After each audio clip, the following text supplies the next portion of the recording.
Ah, mais moi je les ai découverts pendant une journée d'études à l'université. Moi je sais que c'est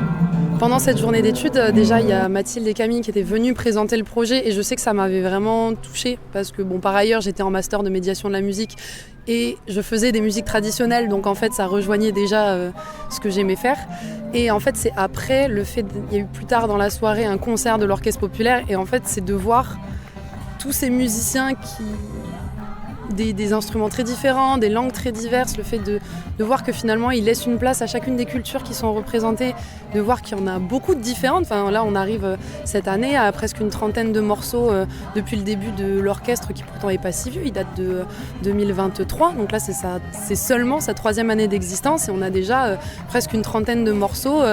du géorgien à l'occitan, en passant par du kabyle, de l'espagnol, du géorgien, du roumain, du bulgare, de l'espagnol, de l'anglais. Cette année, on a rajouté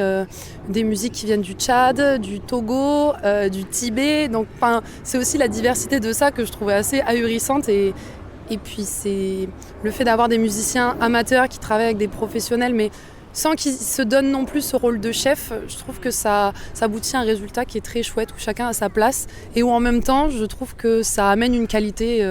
et un cachet qu'on ne retrouve pas forcément dans tous les groupes, à mon avis.